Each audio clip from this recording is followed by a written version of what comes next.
رمضان المبارک کی رات کی اہم ترین پہلی عبادت، رمضان المبارک کی رات کی پہلی اہم ترین عبادت جسے نماز تراویح کہا جاتا ہے، اس کے پڑھنے پر، اس کے ادا کرنے پر، چاہے مرد ہوں، چاہے نوجوان ہوں، چاہے بوڑھے ہوں، جب مسلمان نماز تراویح کو ادا کرتے ہیں تو اللہ کی طرف سے انہیں کیا اعزاز ملتا ہے۔ آج کی گفتگو کا پہلا حصہ، یہ بات میں کیوں عرض کر رہا ہوں؟ حضرت ابو ہریرہ رضی اللہ تعالیٰ عنہ سے روایت ہے، مسند احمد میں حدیث پاک موجود ہے، وہ فرماتے ہیں سمعت رسول اللہ صلی اللہ علیہ وسلم، میں نے نبی کریم صلی اللہ علیہ وآلہ وسلم سے سنا، یرغب الناس فی قیام رمضان، اللہ کے نبی صلی اللہ علیہ وسلم لوگوں کو نماز تراویح کی ترغیب دیتے تھے۔ اور اسی طرح دوسری حدیث پاک جو نسائی شریف میں حضرت عائشہ صدیقہ رضی اللہ تعالیٰ عنہ سے روایت ہے، وہ فرماتے ان رسول اللہ صلی اللہ علیہ وسلم، نبی کریم صلی اللہ علیہ وسلم کانا یرغب الناس فی قیام رمضان، اللہ کے نبی لوگوں کو نماز تراویح پڑھنے کی ترغیب دیا کرتے تھے۔ تو میں اسی اتباع میں، نبی کریم صلی اللہ علیہ وسلم کی اتباع میں، آج آپ کے سامنے نبی کریم صلی اللہ علیہ وسلم کے وہ ارشادات، وہ اعزاز جو نبی کریم صلی اللہ علیہ وسلم نے بیان فرمائے ہیں اس امتی مرد کے لیے اور عورت کے لیے جو نماز تراویح ادا کرتے ہیں۔ پہلے نمبر پر بخاری شریف میں حدیث پاک موجود ہے، حضرت ابو ہریرہ رضی اللہ تعالیٰ عنہ سے روایت ہے، وہ فرماتے ہیں کہ رسول اللہ صلی اللہ علیہ وسلم نے ارشاد فرمایا، من قام رمضان ایمانا و احتسابا غفر له ما تقدم من ذنبه، جو شخص چاہے مرد ہے چاہے عورت ہے، ایمان کی سلامتی کے ساتھ، نمبر 2 ثواب کا یقین رکھتے ہوئے، نمبر 3 اخلاص کے ساتھ نماز تراویح ادا کی،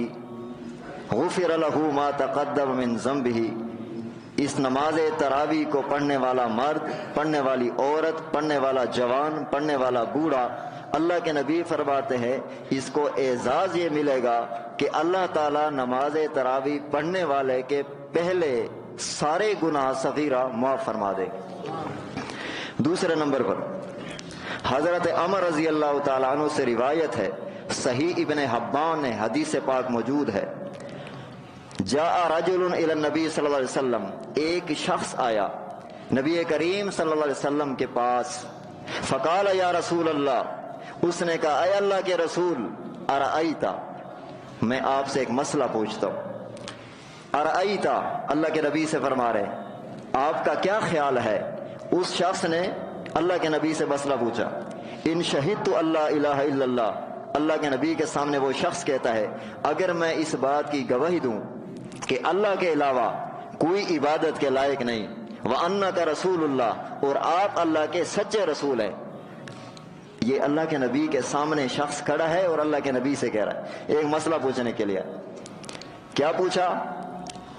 اے اللہ کے رسول، اگر میں یہ گواہی دوں، ان شہدت اللہ الہ الا اللہ، اگر میں گواہی دوں کہ اللہ کے علاوہ کوئی سجدے کا حقدار نہیں ہے، اللہ کے علاوہ کسی کی عبادت نہیں، وَأَنَّكَ رسول اللہ، اور آپ اللہ کے رسول ہیں، آگے فرمایا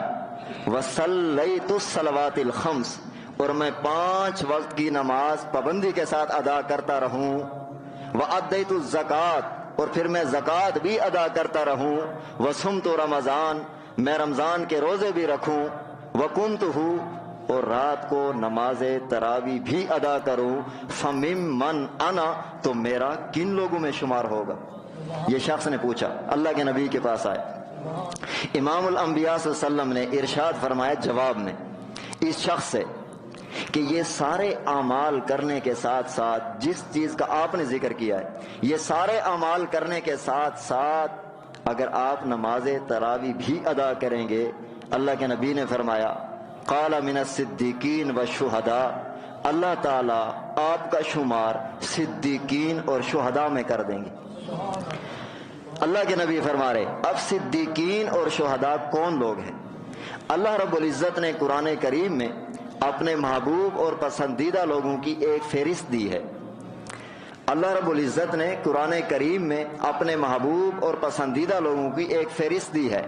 پہلے نمبر پر انبیاء ہیں من النبیین، دوسرے نمبر پر اللہ کے محبوب اور پسندیدہ لوگ والصدیقین، تیسرے نمبر پر شہداء۔ تو اللہ کے نبی فرما رہے ہیں جو چیزیں آپ نے پوچھی ہے یہ سارے اعمال کرنے کے ساتھ ساتھ اگر آپ نماز تراویح بھی ادا کریں گے اللہ تعالیٰ آپ کو شہداء کا مقام عطا فرما دیں گے، اللہ تعالیٰ آپ کو صدیقین کی عظمت عطا فرما دیں گے۔ حالانکہ محنت کم ہے اعزاز بڑا ہے، مشقت کم ہے اعزاز بڑا ہے۔ تو اللہ تعالیٰ نماز تراویح ادا کرنے کی برکت سے اللہ تعالیٰ آپ کا میرا شمار صدیقین اور شہداء میں فرما دیں گے۔ تیسری حدیث پاک حضرت عبد الرحمن بن عوف سے روایت ہے، سنن نسائی میں حدیث پاک موجود ہے۔ اللہ کے نبی صلی اللہ علیہ وسلم نے ارشاد فرمایا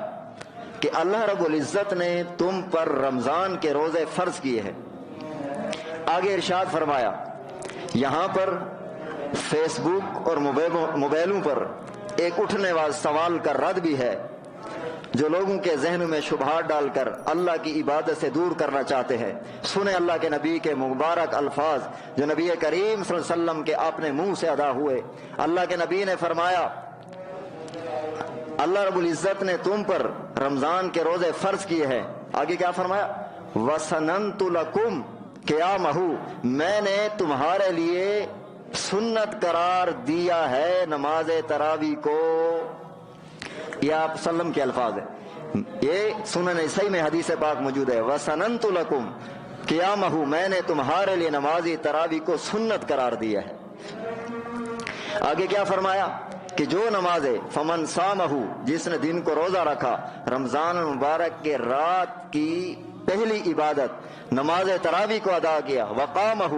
خرج من ذنوبہ، اللہ کے نبی نے فرمایا یہ نماز تراویح پڑھنے والا، یہ روزہ رکھنے والا، دن کو رات کے عبادت کا پہلا حصہ نماز تراویح کو ادا کرنے والا، خرج من ذنوبہ،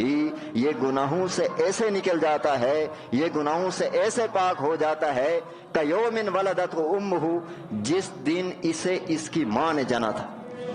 جب یہ ماں کے پیٹ سے باہر آیا تھا گناہوں سے پاک تھا۔ اللہ تعالیٰ روزہ رکھنے والا اور رمضان مبارک کے رات کی تراویح ادا کرنے والے کو اللہ گناہوں سے ایسے ہی پاک فرما دے۔